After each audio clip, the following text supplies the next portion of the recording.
আপন বোনের সম্পদ আটকাইলেন কেন? আপন ফুফুর সম্পদ রেখে দিলেন কেন?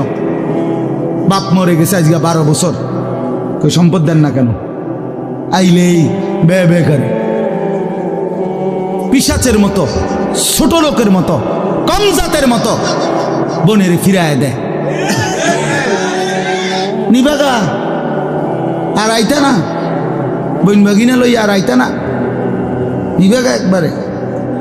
হ্যাঁ, ভাই বোনের পরিচয় আর রাখতে না। বাটফার সিটার বেটা, তুই বেটা ভাই বোনের পরিচয় রাখতো না কি আবার? রাখবে না কি আবার? মানে এই নাফরমান জালেম, এত বড় জালেম, এ বুঝাইতে চায় কি জানেন?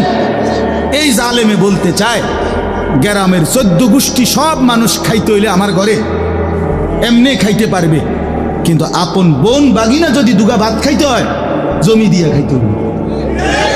তুমি বেটা নিকৃষ্ট জালেম বেটা। সাদওয়ান এমনি গপ মারে লম্বা লম্বা, হ্যাঁ বুদ্ধি দেয়, একের আমেরিকারে বুদ্ধি দেয়। এনতে বই বুদ্ধি মাশাআল্লাহ, বাপ রে বাপ, বুদ্ধি দেয় হবে এমনি বিড়ি গায় আর বুদ্ধি দেয়। আপন জনের হক নষ্ট করে, স্ত্রীর মোহর দেয় না। স্ত্রীর নিবাগা তুমি আমারে চাও না, টেহারে চাও, তোমার মাথা চায়।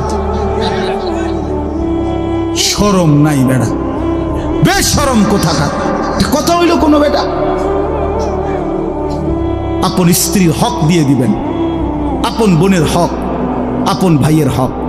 আহা কি দরকার 5 শতক জায়গা, 2 শতক 10 শতক জায়গা, এই এতটি দলিলের সিটারি কইরা মিথ্যা বইল্লা 2 নম্বরই 6 নম্বরই বিএসএর সিএস আর এস এর এটারে হিডা এমনে এমনে এত 9-6 কইরা 10 বছর 5 বছর 3 বছর মামলা কইরা 30 বছর মামলা কইরা। হায় মুসলমান, 10 শতক জায়গা নিলেন, শেষ পর্যন্ত কবরে। আপনিও নিতেন না এই জমিটা, যে এই ফুতের লেগে রাইখা গেলেন, ওও তো নিত না, কেউ তো নিত না, এটা এখানেই পড়ে যাবে। আপনিও খালি হাতে কবরে যাবেন, ছেলেও খালি হাতে কবরে যাবে। তা হাসরের ময়দানে তো আটকায় যাবে, হাসরের ময়দানে তো বাবা আটকায় যাবে। এই জন্য আপন জনের হক বান্দার হক, বান্দার হক কিনা বলেন?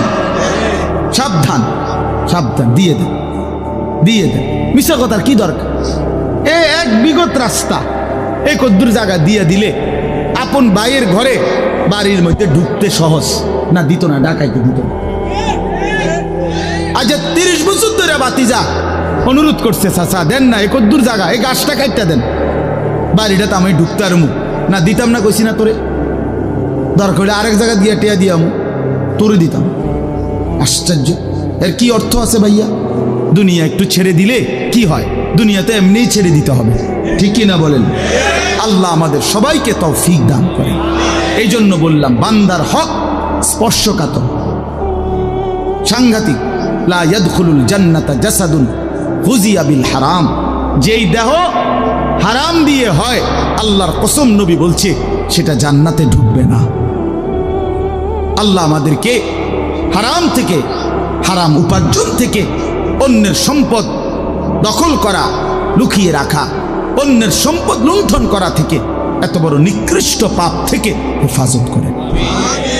এর আরেকটা অর্থ তাফসীরের মধ্যে লিখছে, আল্লাহর হকের মধ্যে কমতি করা, এইটাও তাতফিফ, তার জন্য জাহান্নাম। অর্থাৎ নামাজ, রোজা, হজ, যাকাত, জিকির, তিলাওয়াত, এটা আপনার কাছে যেটুকু প্রাপ্য আপনি তার চাইতে কম করলেন, এটাও তাতফিফ, এই ব্যক্তির জন্য জাহান্নাম। নামাজ ফরজ করলো 5 ওয়াক্ত, আপনি হুদা ফরেন শুক্রবার, দেখি বাটফার, এটা কি কথা বলেন? এটা কি? এটা এটা ধোকাবাজি না? আপনার উপরে শুধু শুক্রবারের নামাজ ফরজ, তো তাইলে তা বাকি নামাজ পড়েন না কেন? নামাজ ফরজ করলো যেভাবে নবী, সাহাবী, তাবেঈ, আউলিয়া, বুজুর্গ, উলামা, আইম্মা উনারা পড়ে যেভাবে, আপনি যদি রুকু দিয়া মাথা একটু না উড়াইতে আরেকটা দিয়ালাম, এটা কি? সেজদা একটু দিয়া মাথা একটু উঠাইয়া আরেকটা মারে, এটা কি সেজদা? এ তো চোর। আল্লাহর নবী বলছে রুকু সেজদার চোর, সবচেয়ে বড় চোর। এই জন্য এগুলা আল্লাহর হকের মধ্যে কি কমতি ঘাটতি এটা করা যাবে। যার উপরে জাকাত ফরজ জাকাত দিবে, যার উপরে হজ ফরজ হজ ফরজ। আবার আরে কইলে ক হুজুর কন তো বালা বুঝি তো গেলে তো বালা আসিল, কিন্তু ছোট ফুদগা তো বিদেশ যাওই না, তে তো যাইতে আসছে না। 3 নম্বর মাইয়া তো বিহার লেগে ঘুরতে আসে, আল্লাহ আল্লাহ করে যদি বিহান দিয়ে লাইতারি, এরপরে যদি জিফুতে তারা যদি বিদেশ গিয়া তারা যদি ফাড়ায় হজে, তাইলে গেলাম। বাহ, আরে বাপরে, আলাপ আলাপ। আল্লাহ নবী সাল্লাল্লাহু আলাইহি সাল্লাম বলছেন যার উপরে হজ ফরজ অথচ হজ না করে মরে গেল, নবী বলেন হয় সে ইহুদি মরল নয় খ্রিস্টান মরল। আল্লাহ মাফ করে। শেষ কথা হলো, আল্লাহ বলেন নবীজিকে উল্লেখ করে, বন্ধু এই যে বান্দার হক নষ্ট করে, আল্লাহর হক নষ্ট করে, এগোর একটু জিগান না। আলা ইয়াযুন্নু উলাইকা আন্নাহুম মাবউসুন, তারা কি হাসরের ময়দানে উঠবে না?